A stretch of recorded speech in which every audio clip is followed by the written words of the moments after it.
This is a presentation of DirecTV, exclusive home of the Red Zone channel, the Fantasy Zone, the Dan Patrick Show, 20 years of NFL Sunday Ticket, the Rich Eisen Show, and America's premier source for sports television. Oh, and the runner coughs it up. The defense falls on it. Looks like it's the big man, Smith. Touchdown. Smith ties this one up late, and he certainly is enjoying his moment. Oh, Smith is showing off that Mormon flair he was known for during his 3 years at BYU. Are those pamphlets, Mike? Indeed they are, John, and Smith may not let up anytime soon. It looks like he's celebrating all the way to Santiago, Chile, where it appears he's already arrived and started his 2-year mission. Now, I'd be surprised if we don't see a flag here. Not sure about that. The league has no problem or compunction about religious celebration. Right you are, and it looks like we may be here for a while. So in the meantime, here's an episode of The Box Score, and it starts right now. I don't know a lot about sports, but I can drink a lot of beer. My motto is simple: C's get degrees. Need a long, inappropriate hug? I'm your man. I think I'm smarter than you, because I probably am. Howard Collins for Box Score. Everybody shares. Hello and welcome to The Box Score. I'm Brock in Los Angeles, joined by the Danettes out in Milford, Connecticut. Great show today, guys. Good subjects, good guest. Paulie, you seem to be focused on getting DP in a good mood. Shouldn't that be your goal every day? No, it should not. That's the thing. I would say it happens once a month, to be fair. Interesting timing. Once a month, to be fair, Dan comes in a bad mood. And you never know why. And sometimes you don't ask why, because you can't solve the problems. But I looked at Seton probably 5 or 10 minutes into the show. And I think it was second segment or first segment. I talked a little more than I normally would. I'm a little chatty, but I kind of pressed the issue. And I looked at Seton and I go, hey man, let's press this towards the fun zone. He goes, I'm all with you. Yeah, there was definitely like all right, let's start really laughing it up here and fake laughing these things into Danny in a good mood here, because it was just sour. And usually, you try to like stay out of Dan's way for the first segment or two and like let him get his bearings or something. But it was like, we just got to jump in and start having fun. And it's weird because Dan, maybe a minute before the show, came up to me and asked me a question about what the lead topic was. And he knew what the lead topic was today. But it's one of those things where his mind was on something that it was like stuck in his craw, you know? And he wasn't like, he couldn't shake it. That happens to all of us. We have family situations, personal situations, work situations. But it's one of those where I looked at Seton and I go, hey man, we're going to turn this thing. It's like turning a boat, though, in a different direction. It doesn't turn real quick. It turns like a barge. It takes maybe 45 minutes. But if you notice at the end of the show, and I might be jumping your clip here, he yelled at Seton for not being in a good mood because Dan was in a great mood. And I credit that to kind of the entire room pushing it that way. We do not have that clip. I can confirm that. Fritzy, Johnny Bench called in today and cheered him up. Do you want to take credit for cheering Dan up today? I can't take credit for that. I wish I could. It was an uninvited guest, but a very it was just great that he called in. I know Dan looks up to from his Cincinnati days, looks up to Johnny Bench. He always calls him the greatest catcher of all time, which is hard to argue. And for Bench to call in one of his idols back in the days in Ohio, and that he was listening to his interview with Joel Klatt of Fox Sports, and he wanted to weigh in on concussions. That I don't know. He's always great on the air, and that definitely helped cheer Dan up. But hopefully, way before Johnny came on the air, he was already starting to turn that barge corner where I think he was starting to get into a better mood even before Brock, that. I couldn't have scripted that any better. When Fritzy told me Johnny Bench called in and wants to talk, I'm like, is this a freaking joke? I mean, what's next? Hank Aaron and Jerry West are going to call in to talk some hoops and some baseball. Dan, these are 3 of his 4 favorite athletes of all time, if you include Pete Maravich. And I was just sitting there going, you know what? Sometimes you get lucky in life, and you just accept luck. It was a little awkward though to have Johnny Bench, it's legend, on hold while we were all arguing about who was in a bad mood. Yeah. Because that was kind of embarrassing, actually. Probably more so for Dan than it was for me, but or for all of us, really. But it was like, oh yeah, crap, Johnny Bench is on hold right now. He just heard that. McLovin even whispered to me like while Bench was on hold. He was like shocked that we were still continuing on, and then I think added fuel to the fire by jumping on what Seton said. And that you gave me kind of an attitude before the show started as well. And then McLovin turns to me and he's like, "Has Johnny Bench been on hold all this time? Is he gonna hang up? Like maybe we should like go to this." And he's a fan of the show. He's just listening through a different speaker. What did Johnny first say? He's like, "Dan, you got to get your guys in order there." Because Johnny Bench was a tough guy. He's like, "What a bunch of whiners." Nice. Well, a man that may have caused some concussions, Warren Sapp, the U, called in, and DP got him to open up about coaches he did not care for.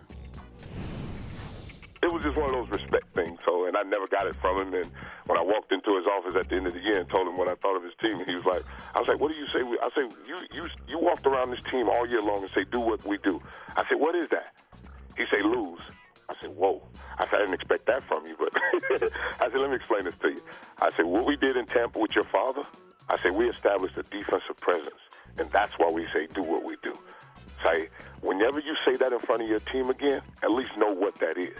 He had no idea what do what we do is, and he used to say it to us every week. Let's do what we do. And I'm like, what is that? Lose. Exactly. That's what he said at the end. Lose. I said, wow. We're just talking about. I have trouble understanding exactly what Warren Sapp is saying because of his expressions. Like, he threw in one of those, like, giddy Warren Sapp laughs, and then he started saying, he's like, what? Oh, yeah. He's so dramatic. He's so unbelievably dramatic. It's like, hey, Warren, what did you go order at the deli today? Well, I had a corned beef sandwich. You know, because that's what I do. I order corned beef sandwiches. But his content is great, and that was so cool about Lane Kiffin, because when he said it, you're like, oh, my God, which coaches is he talking about? But it's the way he delivers it, too, kind of, I guess it makes it better. And then it's funny. Yeah. But if Dad asks a question about, should John Gruden leave Monday Night Football to, go back to the Raiders, and he'll say something, like, Dan, I know, possum in the cornfield. Like, we're supposed to understand what that means. Like, there's just no way of understanding what that could possibly And he'll laugh at the most random times, and you don't know if the laugh means, like, yeah, you're right, or it's so obvious, or like that. He's like, that was the worst year of my life. You kidding me? You kidding me? Good game of men. We're talking about frisbees through the trees. What? Toss him in the cornfield. That's Goodfellas for sure. All right. Paulie, which former pro has been the most candid with DP over the years? Warren's pretty much up there. Former pro. I mean, Barkley's out the all-timer. There's some other guys like John Smoltz who are pretty candid. David Farady's really candid about his personal history. Michael Irvin, Paul? Yeah, Michael Irvin. Michael Irvin, not so much anymore, but maybe 10 years ago. John Daly, though. John Daly, every time he's on, we learn something. We're just like, oh, my goodness. Same with Jerry West. But John Daly, I'd say, has told us stuff where you're just like, your jaw drops. I think Fritzy took the lead from DP and got him a taste of his own medicine as he got the boss to tell this story about his days as a DJ, a long-distance dedication. You ever have women waiting outside after your shift or calling the hotline because they're all into your breathy voice? Yes, yeah. Had a bad experience. I loved her voice and she loved mine, and then we met. It wasn't good. I don't know if I thought she was ugly or she thought I was uglier, but we were pretty much in the same boat. I think we were repulsed by each other. But I will say this, when she said, hey, I think I made a mistake. She did say it with a very nice voice. Very sweet voice. Yeah. I love when Dan shares those stories, and we often make little left turns throughout the show, but it's always entertaining. And just a picture of Dan spinning records, and some woman's waiting for him based on the sound of his voice, outside the radio studios, or someone calls the hotline, and next thing you know, they're talking to each other, and they're both impressed with each other's voices, and then it doesn't match up as far as visually what the attractiveness. I just love stuff like that. And my question, I didn't expect to get such a great answer out of the question I posed, but I'm glad I asked it because it was entertaining. It's amazing to me. Dan's won the Marconi's, won all these big awards, but in many ways he still is that 20-something-year-old DJ in Dayton. That's to me, it's a big part of who he is. Yeah. You know what? I think the I-Team, now, I'm surprised we haven't done this before. We should put a full court press to try to get some Dan FM DJ on-air material. I did know a guy he worked with, and he sent me some pictures of Dan like playing softball with a mullet and jean shorts. If I could remember that guy's email, I'm going to try to. I think the I-Team is going to get on this one. Basically, just an old episode of WKRP in Cincinnati. It does. It looks like WKRP. There's no Lonnie in. Do they keep? I mean, see, you might know this. Do they keep archives of shows like that? There's actually people who are really dedicated to that kind of thing, and archiving air checks, and it's like a whole internet thing. Yeah. People just have libraries of tapes. But you could probably track one down. That's going to be a little bit of a needle in the haystack, finding Dan some random rock station back in the day. That's going to be a tough one, but it's possible. It's definitely possible. All right, there might be an air check of me somewhere out there saying 96.5 KLS, Amarillo, Texas. Okay, coming up, Paulie cooked something up for the boss today. We will see how that went after this.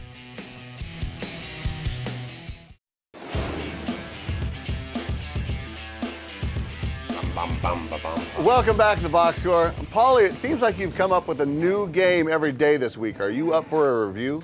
I don't know if I've ever had a review. No, I just trying to have some fun, mix it up. I literally, Seton could back me up on this one. We were in the middle of our second segment of the show today. I go, ooh, I got a bit I really want to do. I go, I need like 8 minutes to write it up. And during a show, you don't really have 8 minutes to write it up. So I kind of just put it together, a little spit and polish. Well, let's see how that Royal versus Royal went today. Kicked ass. Prince Merkwin. And by the way, I'm pronouncing 90% of these wrong. Sultan Qaboos. I love that name. That should be I'm going to go with Royal Family. This is a tough one. Christian Cologne the Fifth. Is it Cologne or is it Cologne? There's no accents or umlauts. I'll go Kansas City Royal. He is, and he wasn't the fifth. I just added that to make you think he was famous or royal. Okay. Jorge or just George Chupo. I'm going to go Royals. There's a lot of like little accents and umlauts and things over there. Excellent, thank you. All right, one more. We kind of get it. Okay. Nori Aoki. I'm going to go Kansas City Royals. Royals outfielder. Yeah. Emperor Ahikito. Okay. Thank you, Paul. I'm going to give Paulie an A for the effort here on this one. It was fun. May also be a half and then half situation. I don't know that we needed 15 of them. But it was fun nonetheless. I was disappointed. Why? When Paulie has a game, usually it's like a good trivia game, and you get to think about it and show your sports knowledge. But the fact that he threw it together on the fly, he came to him, and while he's producing the show, to also put a bit together, and he's feeding stuff in Dan's ear and everything else that he's doing. You know, you got to give him some credit. Aren't you too busy telling us how important your job is to tell us how important Paul's job is? That's not necessary. Although I did get caught looking at it. I'm surprised Fritzy even heard. Oh, my God. I hate to bring this up. My Lord. Brock, I'm surprised Fritzy remembers my bit at all because during one of our commercial breaks, we're all busy during the commercial breaks, Broccoli. And I never said that they're not busy. Hold on. Don't get defensive.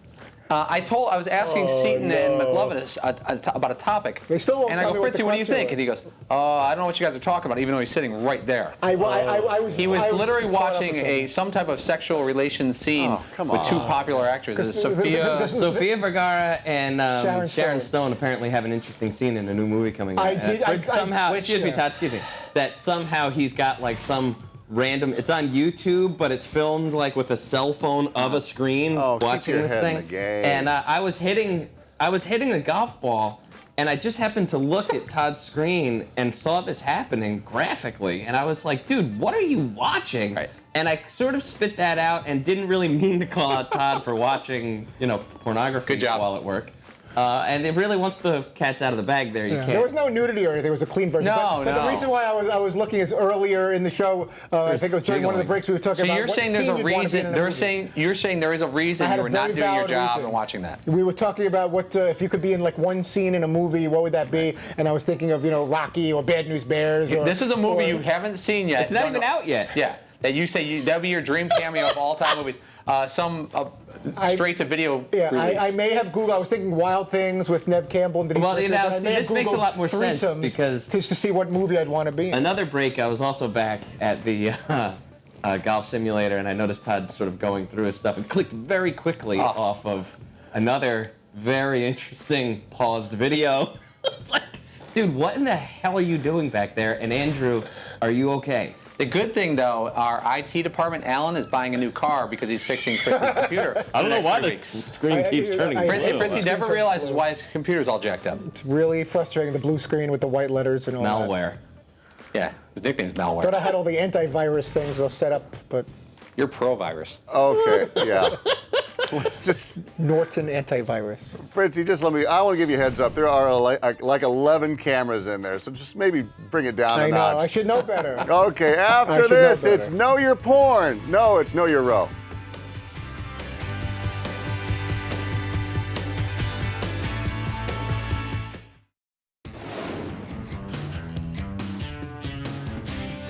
Nick. Welcome back to the Box Score. Fritzy, a question. When you're not looking at YouTube porn with Sofia Vergara and Sharon Stone, do you ever take time out of the day to look at the Wall of Morale? I have, as many times as I've glanced at it, yeah, sure. That's why it's the wall of morale. If you're, not in a great mood or whatever, or something's bringing you down, a guest cancels, or the phone line got messed up with a guest, or a myriad of other things that can go wrong, you just take a look over at the wall of morale, cheers you right up. I think it was a yes/no question. Yes, okay. The man from Sheepshead Bay and the filibuster. Okay, the wall can lift anyone's spirit, so we wanted to know if you knew what your row partner's favorite cover was. So how about we find out as we play. Wow. Know your row!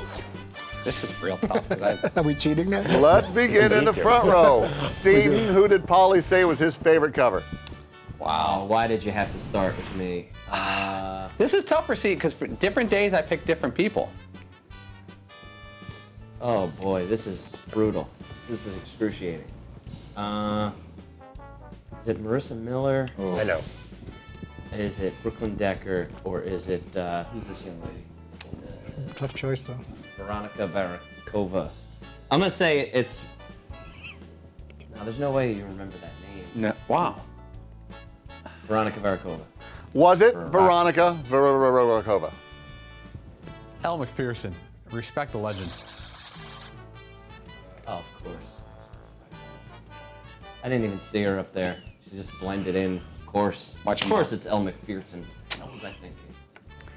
To the back row. Fritzy, which cover does it for McLovin? I'm going to say that McLovin went with Kate Upton. Was it Kate Upton in a Honda Accord? The one that I had on my in my room was Elle McPherson. The one where she has that black, like sort of thick suit that she's unzipping. I don't know why she's unzipping it, but I'm all for it. Kate Upton, I'm old school. Elle McPherson. I'm your Yeah, I wouldn't have guessed Elle McPherson. That might have been my fourth or fifth guess. Wow. Yeah, I thought you liked the voluptuousness of Kate. Elle is nothing against Elle. Yeah. Front row, you are up. Paulie, who did Seton choose? I'm almost 100% sure he picked Marissa Miller. Was it Marissa Miller? Oh my God, dude, I love Yamila Seisels, bro. I do. I love her. Yeah, Yamila Diaz-Rahi, whatever. Oh, Yamila Seisels for short. Spectacular. Probably riding a horse bareback somewhere in Chile. It's like the best thing ever. A whole other life, that young lady. She's spectacular. I knew you liked her, but I heard you talk more in the past about Marissa Miller, not just the cover, but more when she came on the set that you were like, that girl's awesome. Oh, yeah, Marissa Miller's rad. She's spectacular. But really, I mean, ask me tomorrow, it'd be a totally different Truth be told, I was sort of like, I wonder what I said here. Could have been anything. Okay, for the win. Back row McLovin, who sends Fritzy running to the medicine cabinet? This is so easy. This is the easiest one ever. So easy. Please don't let me down. This is the easiest one ever. Can we steal? I would say 12-way tie, and I was tempted to say Brooklyn Decker because Fritzy's really tight with her. She did do the bucket challenge. But since I'm descendant of the Hebrew tribes, and so is Todd Fritz, we're going to set the bar high with Raffaele. Bar Raffaele. High cheekbones. Jewish. Okay, let's see. Was it Bar Raffaele?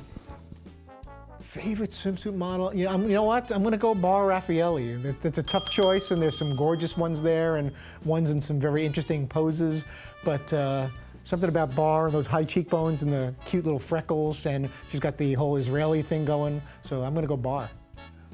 Yeah, that's they're all great, but something about those very circular high cheekbones. And Todd, can I ask you a question? freckles. Do you think because you're a Jewish man and she's a Jewish woman that you have a better shot with her than the others? Yes, I think You I do. did great job. You think that way, but- I think Bar would drop everyone, including her past conquests of Leonardo and anyone else. And if she could take Leonardo is Catholic. You're Jewish. If she had Yeah. to pick, where do you think she's going? I think she's going to me every time. You know, Todd's the keeper. sensitive, Kick Leonardo to the curb. sensitive, needs to lose about 30 pounds, balding, neurotic. I don't know what else you could. Yeah, how could she pass? Possibly a couple of phone numbers of some athletes. That's pretty much what all the women. She has a are hard looking time for. getting those. Phone numbers of That's a good athletes. point. And you're getting her phone number whether she likes it or not.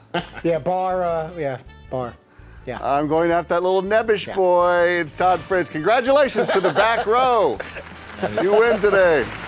Still to come, who would these guys want to do play-by-play for their lives? We will ask them next.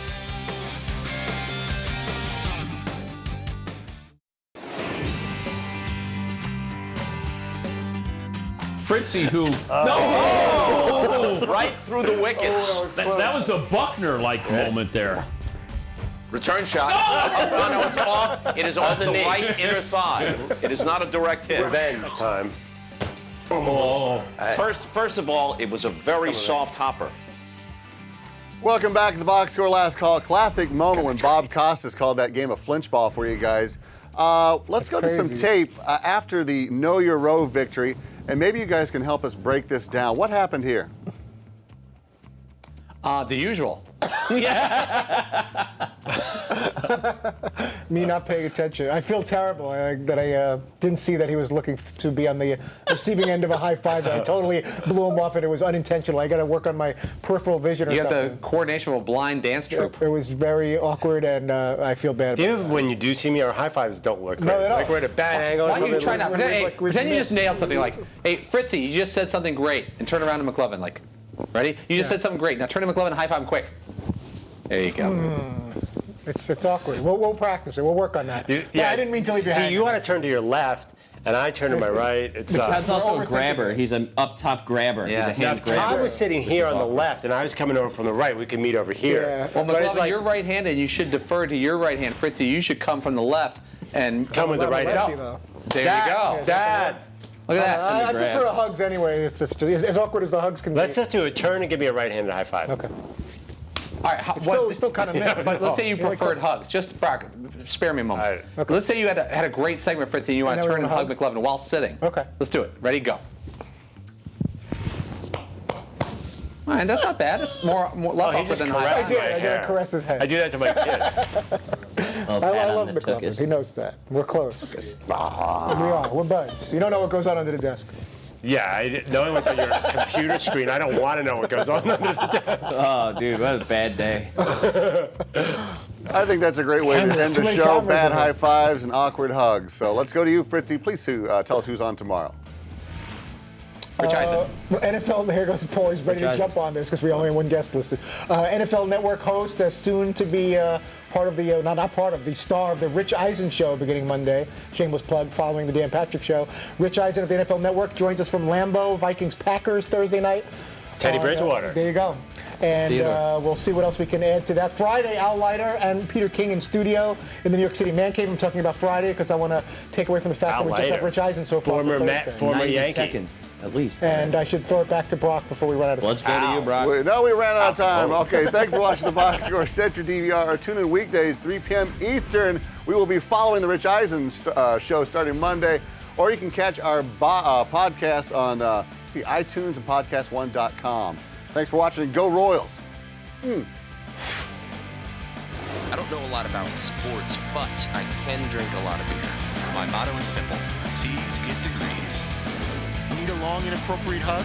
I'm your man. I think I'm smarter than you, because I probably am. Hey, thanks for watching the Box Score. Holy cow!